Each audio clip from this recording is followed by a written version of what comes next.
En este video vamos a trabajar con lo que se conoce como estudio de funciones. ¿En qué consiste un estudio de funciones? Consiste en, dada la fórmula de una función, analizar, estudiar cualitativamente su derivada primera y su derivada segunda y algunas otras cosas que sabemos hacer con las funciones para llegar a su gráfico aproximado. Vamos a revisar lo que hicimos respecto de la información que nos dan la derivada primera y la derivada segunda. Lo que vimos es que la derivada primera es una herramienta que nos da información relativa al crecimiento, decrecimiento y extremos de una función. ¿De qué manera? Donde la derivada primera es cero no existe, es decir, donde la tangente es horizontal o no hay tangente porque hay un cambio brusco de dirección, tenemos los puntos críticos. Estos puntos críticos son posibles extremos, es decir, los extremos de la función, si existen, están en estos puntos. Después vimos que el signo de la derivada primera nos da información sobre los intervalos de crecimiento y decrecimiento de la función. Estos intervalos de crecimiento y decrecimiento están delimitados por los puntos críticos y por los puntos de discontinuidad. Con los cambios de crecimiento y decrecimiento determinamos la existencia de extremos. Si hay cambio de signo de izquierda a derecha de un punto crítico en la derivada primera, hay un extremo, y si no hay cambio de signo, no hay extremo. Esta información está en detalle en los videos anteriores. Vimos tres teoremas importantes relacionados con esto.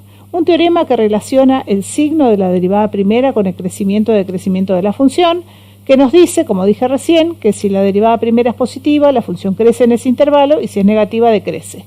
Este teorema tiene un adicional que se relaciona con si los intervalos son abiertos o cerrados relacionados con la continuidad.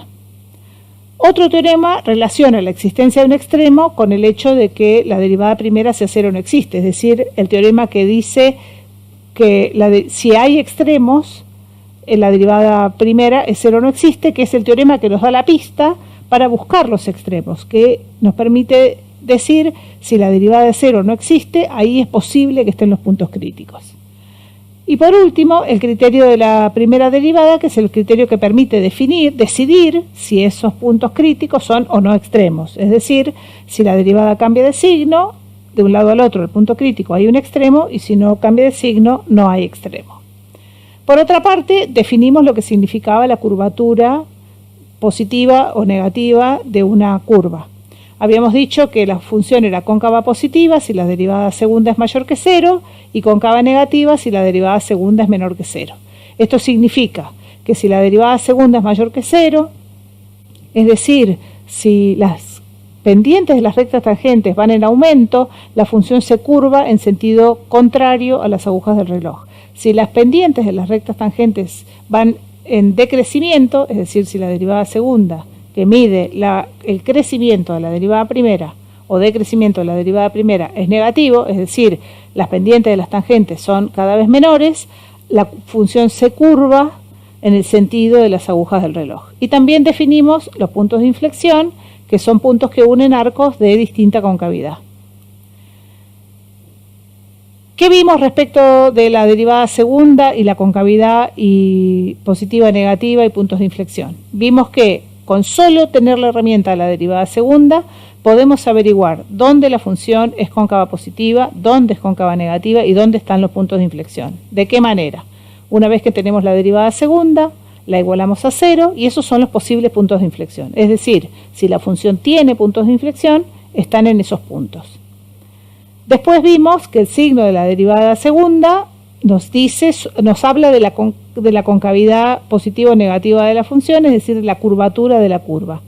Los cambios de curvatura nos permiten definir si existen puntos de inflexión en los posibles puntos de inflexión, en aquellos puntos que hemos detectado como posibles puntos de inflexión. ¿Qué teoremas vimos relacionados con esto?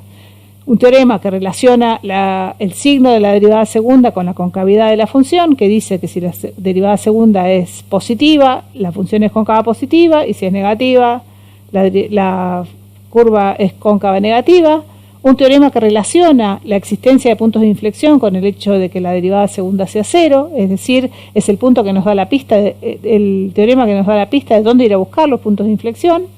Y después un criterio de determinación de los puntos de inflexión que nos dice los puntos de inflexión están donde hay cambio de curvatura.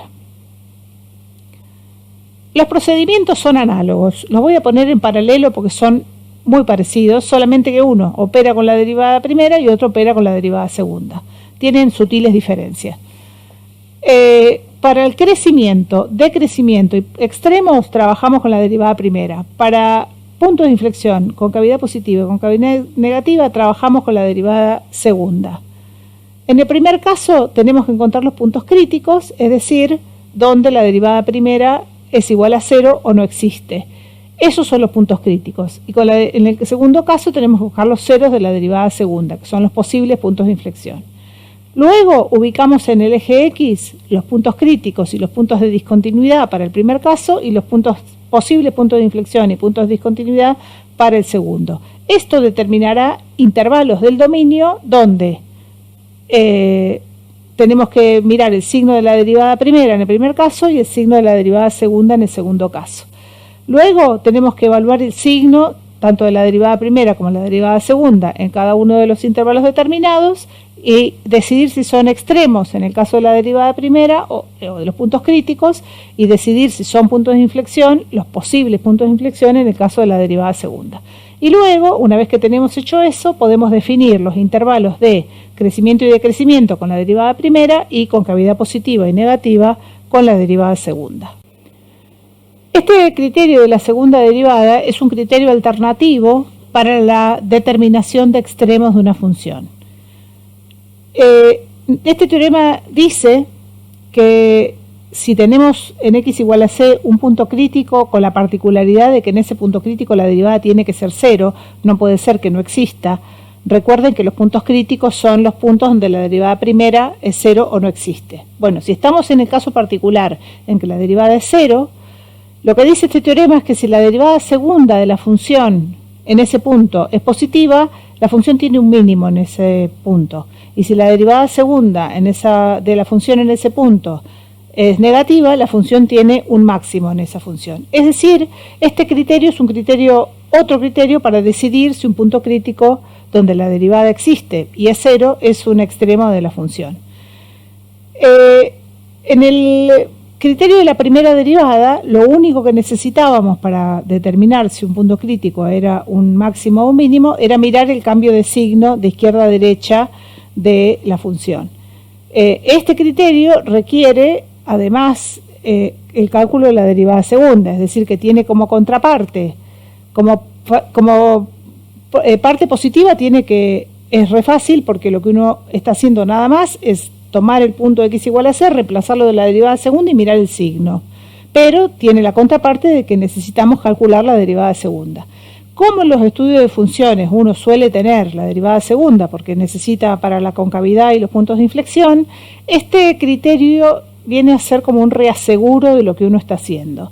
Supongamos que uno viene con el estudio de la función, como vamos a ver a continuación, encontró un punto crítico, evalúa el cambio de signo de izquierda a derecha de la función derivada y encuentra que hay un extremo.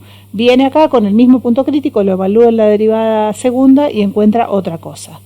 Esto permite ver que uno metió la pata en alguna parte, entonces tenemos que ir para atrás y fijarnos dónde tenemos el error. Es decir, que funciona como reaseguro.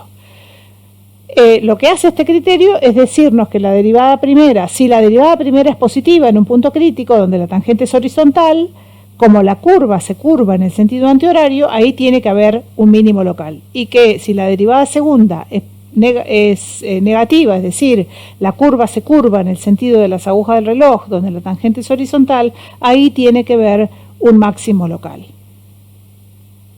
¿Qué sabemos hacer con una función desde que nos conocemos hasta acá? Sabemos calcular raíces de la función, que es donde la función se hace 0, establecer el dominio, los tipos y puntos de discontinuidad, los límites, las asíntotas que pueden ser verticales, horizontales o oblicuas.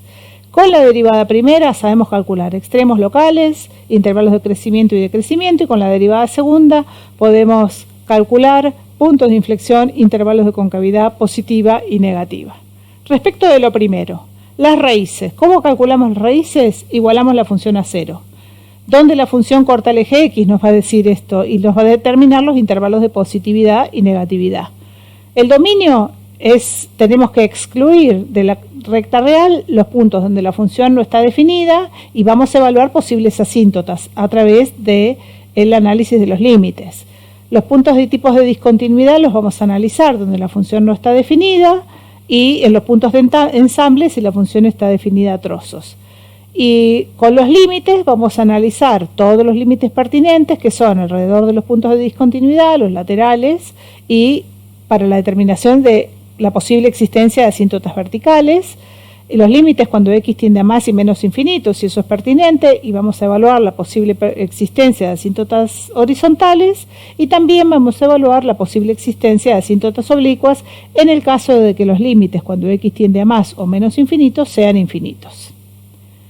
¿Qué hacemos? ¿Qué sabemos hacer esto con lo que vimos recién de derivada primera y derivada segunda? Podemos calcular intervalos de crecimiento y extremos con la derivada primera, intervalos de concavidad positiva, concavidad negativa y puntos de inflexión con la derivada segunda. Y también tenemos el criterio de los cambios de la concavidad para estudiar si los puntos críticos son extremos o no. En esta tablita hay un resumen de lo que podemos hacer con la derivada primera y la derivada segunda respecto de la crecimiento, concavidad, puntos de inflexión y extremos. Los lugares donde las derivadas primera y segunda son 0, tenemos puntos críticos y posibles extremos para la derivada primera y posibles puntos de inflexión para la derivada segunda. Donde la derivada primera es mayor que 0, intervalos de crecimiento para la derivada primera y intervalos de concavidad positiva para la derivada segunda, y también el reaseguro de los extremos para los puntos críticos, en este caso mínimo. Si la derivada es menor que 0, la primera es un intervalo de decrecimiento y la segunda es intervalo de concavidad negativa y un reaseguro para la determinación de extremos de los puntos críticos, en este caso sería un máximo. Y los cambios de signo de la derivada primera nos permiten determinar extremos y los cambios de signo de la derivada segunda, puntos de inflexión. En esta función tenemos en 0, donde la función, son los ceros, lo que dibujé acá son los ceros de la función, es decir, las raíces están en menos 6, en menos 1 y en 2. Fuera de esos intervalos, de esos puntos, la función es positiva o negativa, es decir, las raíces separan intervalos de positividad y negatividad. Con la derivada primera, los ceros de la derivada primera separan intervalos de crecimiento y decrecimiento y determinamos extremos. Y con la derivada segunda, los ceros de la derivada segunda, determinamos los posibles puntos de inflexión y con el signo de la derivada segunda determinamos los intervalos de concavidad y positiva y negativa. Entonces, ¿en qué consiste un estudio de funciones? Consiste en llegar al gráfico aproximado de la función a partir de la información cualitativa que nos brindan la función, la derivada primera y la derivada segunda. De esto vamos a hacer unos ejemplos en los próximos videos.